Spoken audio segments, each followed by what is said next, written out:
नमस्कार दोस्तों, मैं हेमंत कुमार आप सभी को स्वागत करता हूं मधुबनी स्टडी सेंटर पे। दोस्तों देखिए दोस्तों, आज के सेशन में हम पढ़ाएंगे भारतीय संविधान का संवैधानिक विकास पढ़ाएंगे। इसमें हम पढ़ेंगे दोस्तों कि भारत में संविधान कैसे बना, किन किन पहलुओं का योगदान रहा और कैसे अंग्रेजों ने आए, उसके बाद कौन कौन एक्ट के तहत ये बना, हम सारी जानकारी आपको देंगे। इससे पहले आप बता दें कि आप मस्त हैं, सारा जीवन है, आपका जीवन जो है मस्त चल रही है ना, सब ठीक ठाक है ना। देखिए दोस्तों, अगर आपको बता दूं मैं, तो आज की सेशन में मस्त चलने वाली है कौन है, जो भारतीय संविधान का विकास चलने वाली, क्या है, भारतीय संविधान का विकास चलने वाली है। उससे पहले आपकी ये जान लीजिए, उससे पहले ये जान लीजिए दोस्तों, उससे पहले ये जान लीजिए कि हमारा जो YouTube चैनल है वह मधुबनी स्टडी सेंटर है। क्या है, इनको मधुबनी स्टडी सेंटर है और आप इन पे सब्सक्राइब कीजिएगा, ताकि जो आने वाला नई वीडियो होगा ना, वो जल्द ही आपके पास पहुंच जाए। क्या हो, जल्द ही आपके पास पहुंच जाए। इसलिए आपसे अनुरोध है कि आप कृपया करके इसको क्लिक कीजिएगा, इसको दबा दीजिएगा, ठीक है। और साथ ही अगर आप चाहते हैं कि एकदम से शान से बिना एड्स का वीडियो देखे, तो क्या होगा, यूट्यूब छोड़ के, तो हम लोगों ने एक बहुत प्यारा सा बनाया है 24 आवर स्टडी सेंटर, और आप इस पे बैच जो है परचेज करके वन डे, किसी भी वन डे एग्जाम का आप तैयारी कर सकते हैं यहाँ पे, ठीक है।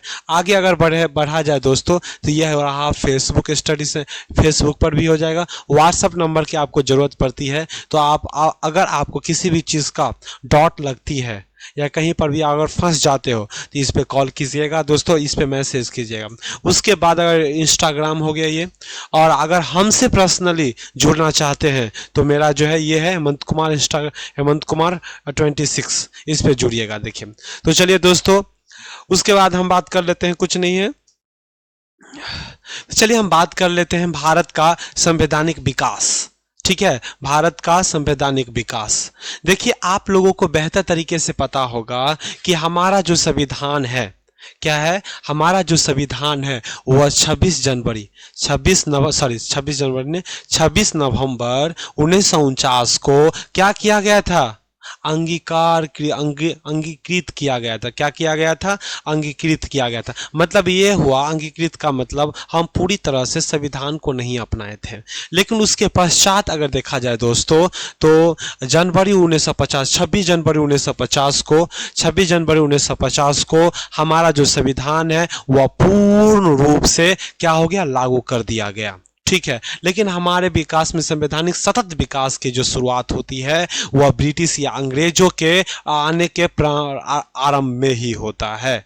क्या होता है, ब्रिटिशों के आने में आरंभ, जब ब्रिटिश आते हैं, मतलब भारत जब ब्रिटिश आते हैं, तभी से हमारे भारत का संविधान क्या हो जाता है, विकास के स्तर पर धीरे धीरे चलना शुरू कर देता है। इससे पहले हम जान लेते हैं दोस्तों कि आखिरकार ऐसा क्या हुआ, ऐसा क्या होता है कि ब्रिटिश से हमारे भारत में आते हैं, क्या होते हैं, ये हमारे भारत में आते हैं। ऐसा क्यों पता है आप लोगों को? अगर नहीं पता है तो मैं बता दूं आपको कि हुआ ऐसा कि देखिए जब क्या हुआ, जब पहले जो हमारे भारत से जो है, इन सभी मध्य एशिया वालों को व्यापार होती थी, भारत से क्या होती थी, व्यापार होती थी बहुत पहले से, प्राचीन काल ले ले, मध्य काल ले ले, मतलब बहुत ले ले, वहां से व्यापार होती थी। लेकिन हुआ ऐसा कि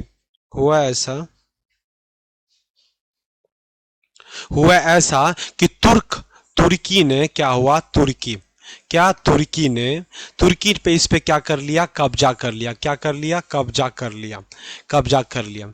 और कब्जा करने के बाद जो भारत से जो व्यापार हो रही थी दोस्तों, उसको बंद कर दिया, उस रास्ते को क्या कर दिया, बंद कर दिया। और इसी क्रम में बहुत सारे क्या हुआ, इटली में जो हुआ पुनर्जागरण हुआ। उसके बाद अगर बात कर ले दोस्तों, अब तो बंद हो गई, और बंद हो गई तो देखिए, और ये यहाँ पे जो होती थी दोस्तों, व्यापार जो होती थी मसाला का होती थी। क्या चीज़ का, मसाला का। भाई मसाला का ही क्यों, अरे भाई आप लोग जो ही होटल में जाते हो या किसी चीज़ को खाना खाते हो, जैसे मांस वाली जो खाते हो, तो उनको मसाले लगाकर या मसाले में छान मतलब उसको क्या कर देते हैं, मसाले लगा देते हैं, तो क्या होती है, लॉन्ग टाइम तक उनकी जीवन हो जाती है कि नहीं, मतलब लंबे समय तक वो रख पाते हैं। उसी क्रम उनको मसाले को बहुत उपयोगी होती थी, जिन कारण से यहाँ भारत व्यापार करते थे। इंडोनेशिया, भारत नहीं इंडोनेशिया की अगर बात कर ले, ये पूरे क्षेत्र जो है व्यापार करते थे, ठीक है। उसके बाद अगर बात करें किया जाए तो रास्ता तो बंद हो गई, लेकिन अब क्या हुआ दोस्तों, अब हुआ ऐसा कि अब इनको व्यापार बंद हो गई, तो ये किसी भी माध्यम से भारत से व्यापार करना चाहता था। क्या करना चाहता था, भारत से व्यापार करना चाहता था। और व्यापार करने के लिए तो रास्ता की खोज करनी पड़ेगी।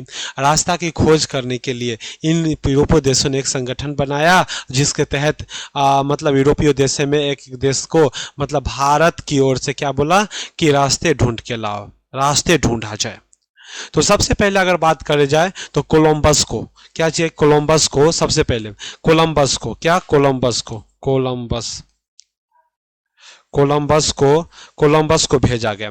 और कोलंबस को जो भेजा गया तो दोस्तों ये इसका दिमाग जो है ना भसिया गया, इनका दिमाग क्या हो गया, भसिया गया। ये आया था भारत को खोजने के लिए, ये पहुंच गया अमेरिका। क्या पहुंच गया, अमेरिका। इससे ना हो पाया, इससे नहीं हो पाया, इससे क्या हुआ, नहीं हो पाया। उसके बाद बात किया जाए दोस्तों तो 1498 में क्या हुआ, 1498 में 1498 में 1498 में क्या हुआ, 1498 में दोस्तों वास्को डिगामा आता है, वास्को डिगामा आता है,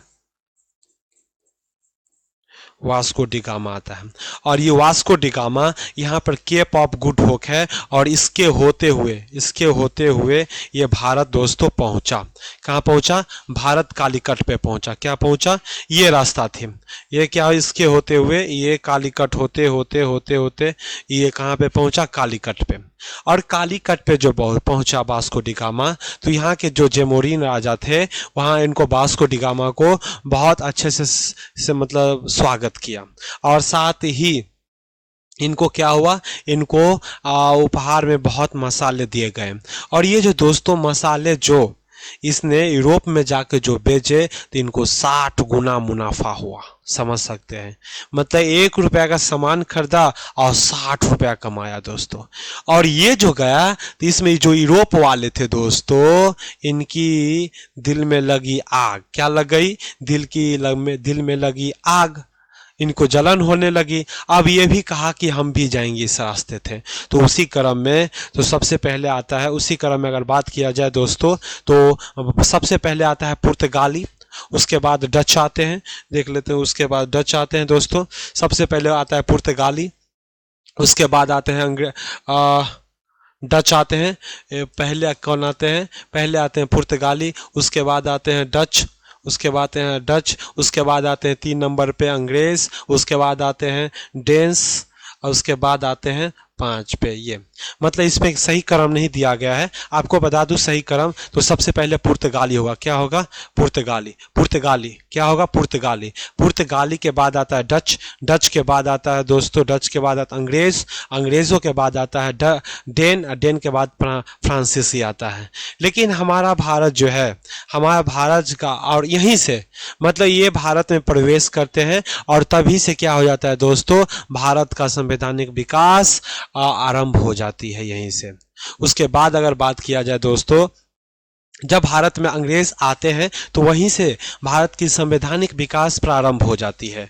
और कहा जाए तो अंग्रेज बहुत दिनों तक या बहुत लंबे समय तक यहाँ पर रह चुके हैं और इसी कारण से अंग्रेज नीतियाँ सब लागू करने लगे। उसके बाद अगर बात कर ले दोस्तों, तो ईस्ट इंडिया कंपनी, अंग्रेज जब भारत में आते हैं 1600 के आसपास आते हैं, 1608 में आते हैं। लेकिन ये देखिए, और पहले होता है क्या, देखिए अंग्रेज जब भारत देखा कि पुर्तगालियों ने यूरोप में 60 गुना मुनाफा कमाया, अंग्रेज की दिमाग की खुली रह गई।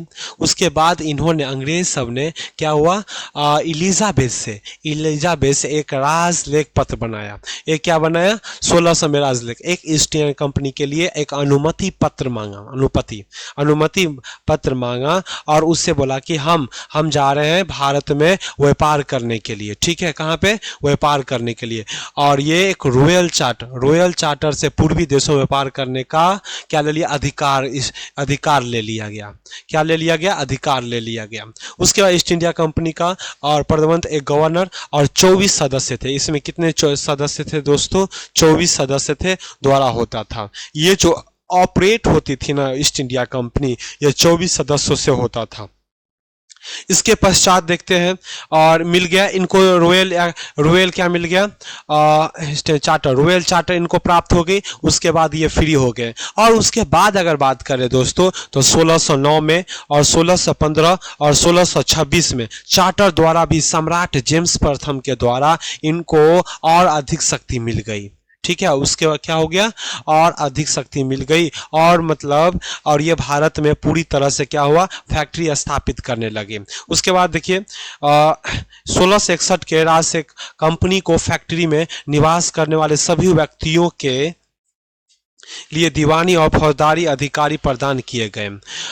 जेम्स प्रथम जो है इनको ज़्यादा शक्ति दे दिया गया, और ये ज़्यादा शक्ति होने के कारण ये क्या हुआ, सभी व्यक्तियों को क्या मिल गया, दीवानी और फौजदारी अधिकारी मिल गई। दीवानी का मतलब हुआ दोस्तों टैक्स वसूलने की अधिकारी मिल गई। अगर टैक्स नहीं देता है तो दोस्तों उसे युद्ध करके और या किसी भी तरह युद्ध करके या तो किसी भी तरह उनसे टैक्स लेंगे ही।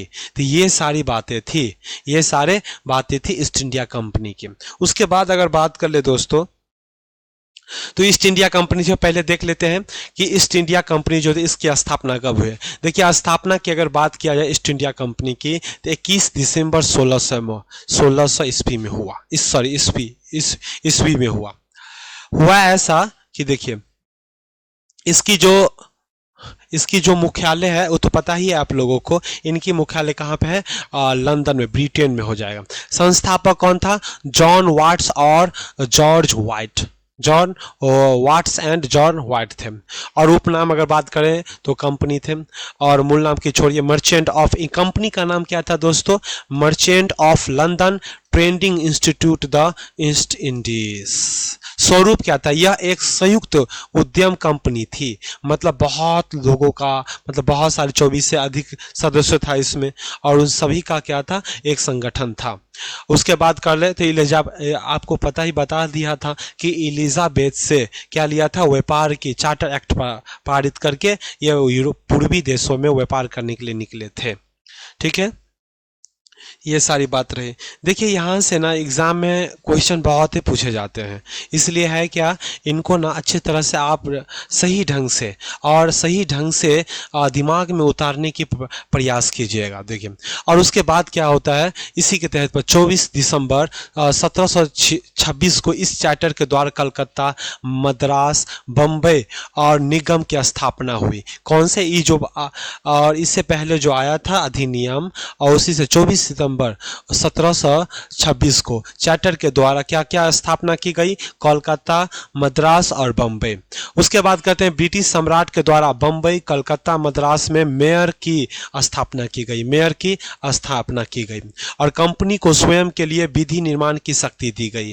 कंपनी जो है, और इसी चार्टर के अधिनियम के तहत बोला कि आप कंपनी ले जाइए, कंपनी करिए और कंपनी को अपने क्या कीजिए, कंट्रोल कीजिए या नियंत्रण कीजिए। ठीक है, 1757 में क्या होता है, और देखिए इसमें क्या हुआ, और शक्ति का नियंत्रण करने लगा।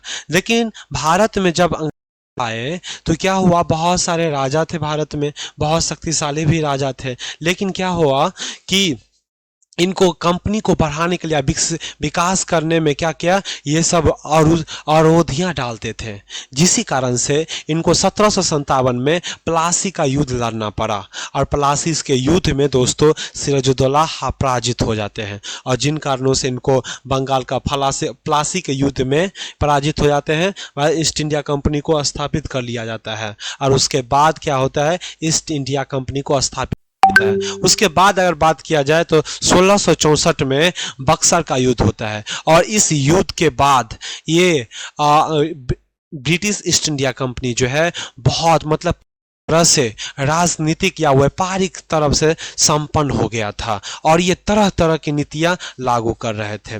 उसके बाद 12 अगस्त 12 भारत हो गया 12 अगस्त 1765 को मुगल शासक शाह आलम द्वितीय से बंगाल का, बिहार और उड़ीसा का दीवानी अधिकार कर लिया। बोले कि 1764 बक्सर का युद्ध जीतने के बाद बंगाल और उड़ीसा और बिहार पर इन्होंने क्या दीवानी अधिकार ले लिया गया। इस पे सारा जो टैक्स उसने का काम करेगा, कौन करेगा, वह लेगा अंग्रेज।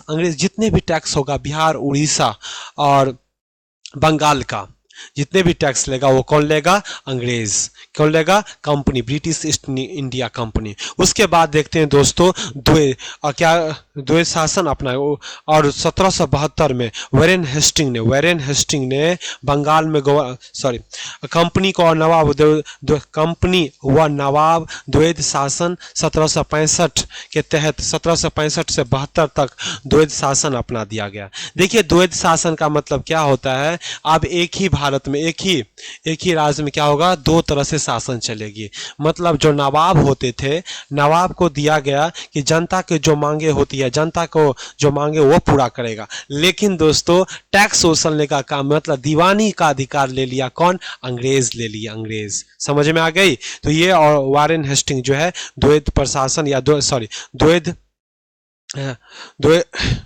अधिकार प्राप्त कर लिया, द्वैध शासन लागू कर दिया। उसके बाद देखते हैं दोस्तों, उसके बाद एक्ट सब आते हैं। उसके बाद क्या होता है, एक चार्टर होता है। क्या होता है, चार्टर क्या कहते हैं, देखिए दोस्तों चार्टर क्या होता है और अधिनियम क्या होता है, इसमें हम आपको अंतर बता देते हैं। देखिए चार्टर क्या होता है, चार्टर जो होता है दोस्तों, जब ब्रिटिश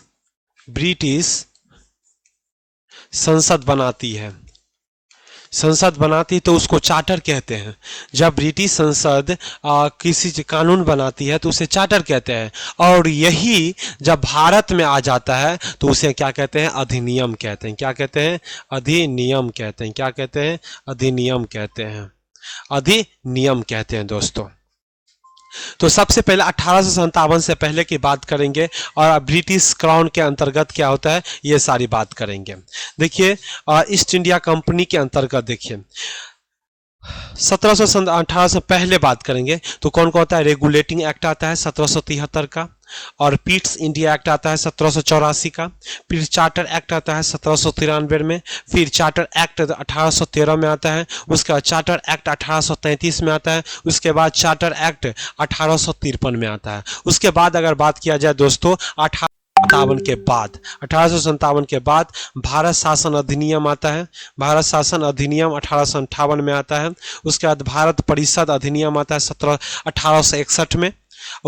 आता है भारत परिषद अधिनियम 1892 में।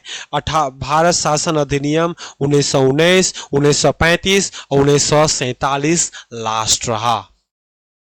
ये समझ में आई दोस्तों, चार्टर तो समझ में आ गई, अधिनियम भी समझ में आ गई। 1857 से ये था, चार्टर था, और 1857 से क्या हो गया, क्योंकि ये भारत में आने लगी। और देखिए दोस्तों एक चीज मैंने बहुत इंपॉर्टेंट चीज बताई नहीं, कि ये जो था दोस्तों 1857 से पहले कंपनी नियंत्रण करते थे। कौन करते थे, कंपनी नियंत्रण करते थे। कौन करते थे, कंपनी नियंत्रण। लेकिन 1857 में क्या होती, क्रांति होती है। 1857 की क्रांति के बाद इसमें क्या होता है, अंग्रेज को बहुत पीटे जाते हैं। ये बहुत क्या होता है, क्योंकि 1857 की जो क्रांति होती है इसमें क्या होती है, मतलब बहुत बहुत सारे लोग एकजुट होकर इन सभी का लेकिन दबा दिया गया 1857 की क्रांति। लेकिन 1857 क्रांति में 1857 की क्रांति में ब्रिटिशों ने खूब पिटाया, सॉरी खूब पीटे गए।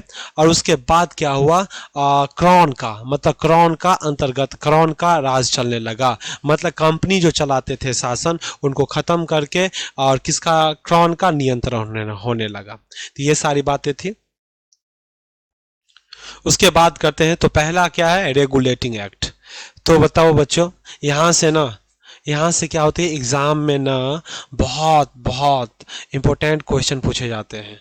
और यहाँ से पूरा कंसंट्रेट होके पढ़िएगा दोस्तों, क्योंकि एग्जाम में क्या होता है, ऐसा क्वेश्चन पूछ दिया जाता है कि जो हमें मालूम ही नहीं होता है, और जो मालूम होती है ना वो हमें मतलब पूछे ही नहीं जाते हैं। इसीलिए क्या है, रेगुलेटिंग एक्ट। क्या है, रेगुलेटिंग एक्ट 1773। Regulating act 1773। देखिए दोस्तों, रेगुलेट एक्टिंग क्या होता है, रेगुलेट एक्टिंग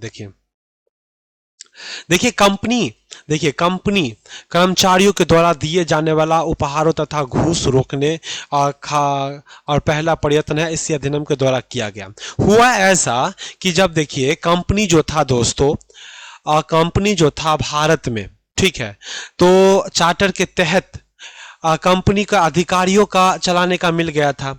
तो कंपनी के अधिकारियों जो है इसमें क्या करने लगे, भ्रष्टाचार करने लगे, घूस लेने लगे, जमींदारों सबसे उपहार लेने लगे, साथ ही द्वैध शासन अपना दिए।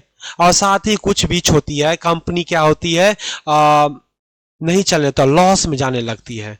इसी कारणवश क्या होता है, इसी कारणवश क्या करते हैं, रेगुलेटिंग एक्टिविटीज। उसके बाद इसी कारणवश क्या होते हैं, ये बातें 1872 में कहाँ जाते हैं, ब्रिटिश के पास जाते हैं, ब्रिटिश संसद के पास जाते हैं। और क्या करते हैं, और तत्कालीन जो ब्रिटिश प्रधानमंत्री जो लॉर्ड नॉर्थ द्वारा, बहुत इंपॉर्टेंट है ये, लॉर्ड नॉर्थ द्वारा, ब्रिटिश लॉर्ड नॉर्थ द्वारा क्या होता है दोस्तों, लॉर्ड नॉर्थ एक गुप्त समिति बनाते हैं। क्या बनाते हैं कि आखिर कंपनी में जो है क्यों मतलब लाभ नहीं हो रहा है, क्यों नुकसान हो रहा है, ये क्यों हो रहा है, ये सब जानने के लिए लॉर्ड नॉर्थ ने एक गुप्त समिति बनाया और गुप्त समिति की सिफारिश की। और इसी में 1773 में एक एक्ट पारित किया गया दोस्तों, उसी को क्या कहते हैं, रेगुलेटिंग एक्ट। रेगुलेटिंग का मतलब क्या होता है दोस्तों, आप लोगों ने देखा होगा कि हम जब गैस सिलेंडर लेते हैं तो उसमें रेगुलेटर लगे रहते हैं। और रेगुलेटर क्या होता है दोस्तों, हम गैस को कितना दे और कितना मतलब उसको नियंत्रण करते हैं, क्या करते हैं, रेगुलेट करते हैं। उसी तरह कंपनी को रेगुलेट करने के लिए कौन सा एक्ट लाया गया, रेगुलेटिंग एक्ट लाया गया। कब लाया गया, 1773 में। समझ में आ गया क्यों लाया गया, ये हमने बता दिया। उसके बाद अगर बात करें रेगुलेटिंग के एक्ट के तहत क्या चीज सब प्रावधान किया गया और क्या चीज सब स्थापित की गई, सो बताते हैं। देखिए रेगुलेटिंग एक्ट ब्रिटिश संसद द्वारा पारित किया गया था, ये तो जानते ही हैं, क्योंकि ब्रिटिश से ही कंपनी से आया था, तो ये कौन बनाएंगे, ब्रिटिश के ही संसद बनाएंगे। उसके बाद इसके द्वारा बम्बई मद्रास के गवर्नर को कलकत्ता के परिषद राज्यपाल के अधीन कर दिया गया। देखिए इससे पहले जो चार्टर अधिनियम आया था दोस्तों, तो भारत में जो थे, भारत में बम्बई, मद्रास और बंगाल, इस सब का जो था, सब यहाँ का जो अधिपत्य था सबका अलग अलग था। लेकिन जब रेगुलेटिंग एक्ट जो आया दोस्तों, तो इस सबको क्या कर दिया, इन दोनों का जो अधिकार है वो बंगाल के हाथों में चला गया, बंगाल के अधिकारों के हाथों में चला गया। बंगाल के गवर्नर के हाथों में चला गया। कलकत्ता में 1774 में एक सुप्रीम कोर्ट, उसी के तहत उसी के यही रेगुलेटिंग एक्ट के ही तहत कलकत्ता में क्या गया, 1774 में एक सुप्रीम कोर्ट क्या स्थापित हुआ दोस्तों, कि ताकि ब्रिटिश ईस्ट इंडिया कंपनी में क्या नुकसान हो रही है या कोई फौजदारी मामला हो रही है, मतलब कोई उसके बाद कोई जो ऐसी बातें हो रही है जिस पे क्या हो, नियंत्रण करे, सुप्रीम कोर्ट क्या करे, नियंत्रण करे। तो कब किया गया स्थापना, 1774 में सुप्रीम कोर्ट की स्थापना की गई। और इस सुप्रीम कोर्ट में सिविल आपराधिक नौसेना धार्मिक मामलों की शक्ति प्राप्त थी। और इस सिविल जो सुप्रीम कोर्ट जो लाया गया उस समय किस किस का आधिपत्य था, धार्मिक के हिसाब से चलने वाला था। और ये क्या था, आपराधिक मामलों को सुनेगा। कोई भी ईस्ट इंडिया कंपनी में आपराधिक मामला करता है तो उनको क्या करेगा, सुनेगा, कार्रवाई सुनेगी। उसके बाद अगर बात कर ले दोस्तों तो देखिए इस न्यायालय में, अब न्यायालय जैसे ही आया तो उसमें क्या बनेंगे, उसमें बनेगा मुख्य न्यायाधीश बनेंगे, सर इलिजा इम्पे था ये। और पहला जो था चैम्बर्स था, दूसरा लिमेस्टर था और हायर थे। और उसके बाद बंगाल के गवर्नर जो थे, और बंगाल का गवर्नर जो थे उनको बंगाल का गवर्नर जनरल बना दिया गया। बंगाल का जो गवर्नर थे दोस्तों उसको बंगाल का गवर्नर जनरल बना दिया गया, ठीक है। और वॉरेन हेस्टिंग जो बंगाल का प्रथम गवर्नर जनरल था, और कौन बने, वॉरेन हेस्टिंग जो बंगाल का गवर्नर बने। उसके बाद अगर बात किया जाए देखिए, और जो कंपनी कर्मचारियों के द्वारा दिए जाने वाले उपहार जो घूस थे उनको रोक लगा दिया गया, क्योंकि सुप्रीम कोर्ट आ गया था। अगर लेता तो ये क्या होता, आपराधिक कानून में जाता। और बंगाल में द्वैत शासन को समाप्त कर दिया, यही मेन कारण था दोस्तों। अगर बंगाल में कंपनी के नुकसान की अगर बात किया जाए तो ये द्वैत शासन का ही भूमिका निभाया था, क्योंकि इससे जनता क्या थे, बहुत नाखुश थे, जिस कारण से कंपनी को लॉस हो रही थी। उसके अब साथ ही उनमें बहुत सारी कमियां भी थी। तो ये हमारे देखिए भारत में तो ये बंगाल का देखिए अगर बात करा जाए तो ये जो यहाँ से क्वेश्चन पूछे जाते हैं इनको देख लिया जाए फास्ट में। देखिए बंगाल का प्रथम गवर्नर कौन थे, रॉबर्ट क्लाइव। कौन थे, रॉबर्ट क्लाइव। अब क्या हुआ दोस्तों, जो प्रथम है वो लास्ट हो जाएंगे, बहुत सिंपल है, जो प्रथम है वो अंतिम हो जाएंगे, क्या हो जाएंगे, सॉरी, जो अंतिम है वो प्रथम हो जाएंगे, जो अंतिम है वो क्या हो जाएंगे, प्रथम। जैसे बंगाल का प्रथम गवर्नर कौन थे, रॉबर्ट क्लाइव। उसी तरह बंगाल का अंतिम गवर्नर वॉरेन हेस्टिंग। और मैं क्या बताया दोस्तों, जो अंतिम है वो क्या हो जाएगा, प्रथम हो जाएगा। तो जो देखिए, तो ये अंतिम गवर्नर है तो प्रथम गवर्नर जनरल हो जाएगा। जो गवर्नर जनरल में होगा, ये गवर्नर जनरल कौन हो जाएगा, वॉरेन हेस्टिंग। अब देखिए भारत का अंतिम गवर्नर जनरल कौन हो जाएगा, विलियम बैटिक। और भारत का प्रथम गवर्नर, प्रथम अंतिम है तो क्या हो जाएगा, प्रथम गवर्नर जनरल जो हो जाएगा दोस्तों विलियम बैटिक। और देखिए भारत का अंतिम गवर्नर जनरल हो जाएगा लॉर्ड कैनिंग, कंपनी के क्या किसके शासन के अंतर्गत। उसके बाद क्या जाए, भारत का प्रथम वायसराय, भारत का प्रथम वायसराय कौन था, लॉर्ड कैनिंग।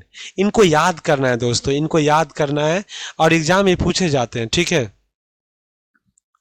और साथ ही भारत का अंतिम वायसराय जो थे दोस्तों लॉर्ड माउंटबेटन। स्वतंत्र भारत का प्रथम गवर्नर जनरल और लॉर्ड माउंटबेटन। भारत का प्रथम भारतीय गवर्नर जनरल सी राजगोपालचारी। और लास्ट स्वतंत्र भारत का अंतिम गवर्नर जनरल सी राजगोपालचारी। ये दोस्तों बहुत मतलब क्या है ना, बहुत इंपॉर्टेंट है, इसलिए याद कर ले। सो देखिए भारत का अंतिम वायसराय लॉर्ड माउंटबेटन। स्वतंत्र भारत का प्रथम गवर्नर जनरल लॉर्ड माउंटबेटन। और भारत का प्रथम भारतीय गवर्नर जनरल सी रामगोपालचारी। उसके बाद स्वतंत्र भारत का अंतिम गवर्नर जनरल सी राजगोपालचारी। देखिए यहाँ से जो है क्वेश्चन पूछे जाते हैं, इसलिए दोस्तों इनको आप क्या करना है, अपने दिमाग में इंस्टॉल कर लेना है। तो बताइए क्या आज का क्लास में मजा आ रही है? चलिए बात कर लेते हैं। देखिए रुकने वाले तो हम है नहीं, आराम से पढ़ते जाइए। कम से कम 1 घंटा जो आधा घंटा है ना, कंसंट्रेट करना है दोस्तों। अब हुआ क्या, रेगुलेट एक्ट में क्या हुआ, कमियां आने लगी। और कमियां को कंट्रोल करने के लिए दोस्तों ये एक्ट लाया गया, एक्ट ऑफ सेटलमेंट। क्या लाया गया, एक्ट ऑफ सेटलमेंट 1781 में, 1781 एडी में। Act of control act of control लाया सेटलमेंट 1781 में लाया गया। उसके बाद अगर बात कर ले दोस्तों, क्योंकि रेगुलेटिंग एक्ट में जो है बहुत सारी कमी आ गई थी, अब बहुत सारी कमी के आने के पश्चात ये एक्ट ऑफ सेटलमेंट लाया गया। रेगुलेटिंग एक्ट को देखिए यहाँ पर है और लाई गई कंपनियां अधिक थे, और ये रेगुलेटिंग 1773 में निहित कमियों को दूर करने के लिए और ब्रिटिश संसद के प्रवर समिति को अध्यक्ष एडमंड वर्क जो थे, सुझाव के आधार पर इस अधिनियम को लाया गया। और ये इतना इम्पोर्टेंट नहीं है, लेकिन इतना जान लीजिए कि रेगुलेटिंग एक्ट के कंपनियों के बारे में लाया गया था। और ये बंगाल को जूरी केयर एक्ट था 1781 का, और इस एक्ट के द्वारा ये इंपॉर्टेंट है, ये इंपॉर्टेंट है ये, इस एक्ट के द्वारा कोलकाता के राज्यपाल को, और कोलकाता के जो राज्यपाल थे उड़ीसा, बिहार और बंगाल के लिए विधि बनाने का अधिकार दे दिया। बहुत इंपॉर्टेंट है ये। देखिए ये तो इंपॉर्टेंट नहीं है, लेकिन ये जो लाइन है दोस्तों बहुत इंपॉर्टेंट है, क्योंकि इसी एक्ट के द्वारा कोलकाता के जो राज्यपाल थे, कोलकाता के राज्यपाल, उनको क्या कर दिया, उड़ीसा, बिहार, बंगाल के विधि बनाने का अधिकार दे दिया। ठीक है, तो विधि बनाने का अधिकार दे दिया गया। और यहीं से अगर बात किया जाए दोस्तों, तो हमारा जो संविधान का संवैधानिक विकास है, आज का जो टॉपिक यहीं तक रहेगी। इनके आगे जो बात होगी हम कल करेंगे दोस्तों। देखिए है क्या कि बहुत इंपॉर्टेंट है, यहाँ से ना क्वेश्चन बहुत आते हैं, इसलिए आपसे अनुरोध है कि आप जो है इनको अच्छे से दिमाग के, और इसके बात करें तो दोस्तों ये तो आपको रट ही लेना है, ये ना दिमाग में रट ही लेना है, ताकि इनसे ना एग्जाम में बहुत आते हैं। तो दोस्तों आज के लिए हमारा जो टॉपिक थी यहीं तक जो था, इसके आगे हम कल से बात करेंगे। तो धन्यवाद दोस्तों, जय हिंद दोस्तों।